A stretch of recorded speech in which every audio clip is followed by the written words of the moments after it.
my channel. It's your girl Sean and I'm back for another video. Now this video is going to be a little bit different, but I'm super excited to talk to you guys about this. This video is going to be my 5 home buying hacks. Now I actually just celebrated 7 years in this house that my family and I are living in just last month, and I'm super excited about it. As you guys know, your home is one of your biggest investment. Since I have so many millennials, or so many of my subscribers are at the home buying age, I thought this would be a really great video to really give you some helpful hints and some tips about the home buying process. I'm going to break it down into 5 tips. We're going to jump right into it. Now the first tip that I want to share with you guys when you're thinking about buying a home, a condo, a townhouse, whatever piece of property that you're interested in, and that is to work on your credit. I mean, it's one of those things that kind of goes without saying, but it's something that I feel that a lot of people neglect until it's time to buy a home. This is something that you really can't work on too early enough. If you know that you're thinking about buying a home in a year or two, start working on your credit now. You definitely want to get your free credit report,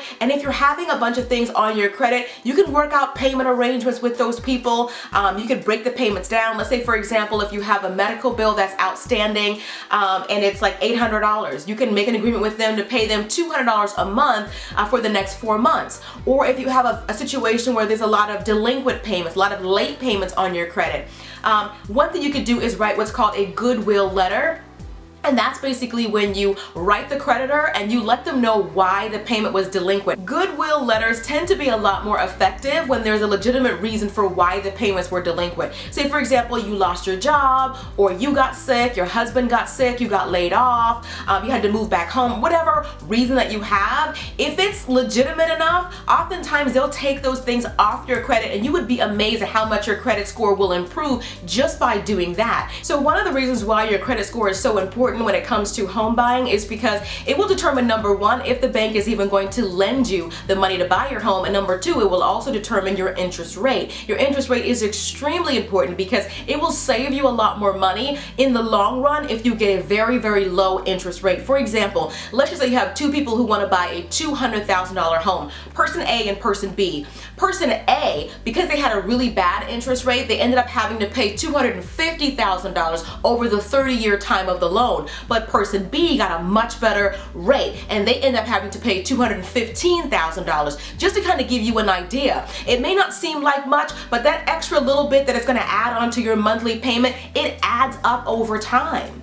And I'm sure you would rather that money be in your pocket than in the bank's pocket. So you definitely want to work on your credit. Now, item number 2 is you want to find a really good, trustworthy agent. And for my subscribers who actually live in the Texas area, this video is in collaboration with a company called Door. They're a real estate company located in Texas. They're amazing. They help you to buy and sell your home. So selling your home using Door.com is actually really simple. They broke it down into 4 really simple steps. The first step is they'll help you with a market analysis, and that's basically letting you know what homes in your area have sold for. Second step is for them to come to your home and do a home valuation. Typically takes about 45 minutes, and what they do then is they will help you determine the best listing price for your home. And the third step is a full service listing. They'll help you to craft a 3D model of your home, and they'll even help you to stage your home using the existing furniture. When you see a home that's staged, it makes you want everything in there, but it also makes you want to buy that place. And of course, the fourth step is for you to relax, and they'll help you to field any questions that you have when all the offers start rolling in. So buying a home using Door.com is actually just as simple. They use non-commissioned agents,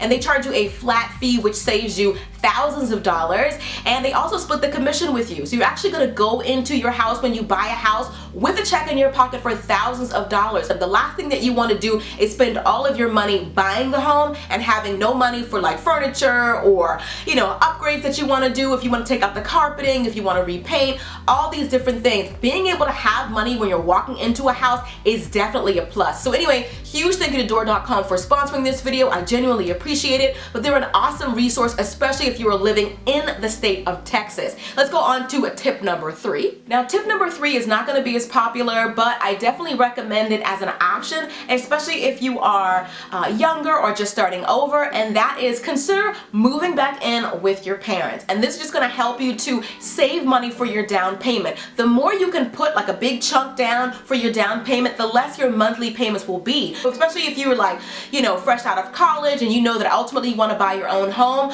you know, you can consider moving back in for your parents for a year to save the money. Or even if you were somebody who is newly divorced, newly widowed, a woman who is just starting over, let's say your husband was the primary breadwinner or your boyfriend or whoever, and now you have to start all over. You may have to swallow your pride to do this, but to be able to save money for a year, to be able to put yourself in a better position, I think it's worth it. So like I said, it's kind of one of those things that's not as popular, but if you can and you're in a position to move back in with your parents to help you to save money for a year, year and a half, depends on how long it will take you, I definitely think it's a great thing for you to consider. So tip number 4 is to stay within your budget. The last thing that you want to do is to use every single dime of your budget. So when you get your pre-qualification letter from the bank with them letting you know how much you've been approved for the loan, you don't want to use every dime. If they're giving you $300,000, you don't want to use $299. You don't want to do that. You want to make sure that you give yourself some room so that you can live comfortably. The last thing that you want to do is be house broke or house poor. And that's when people pour every single dime into the home. They can't even afford to furnish it. They can't afford cable. They're eating ramen noodles for years. They can't go on vacation.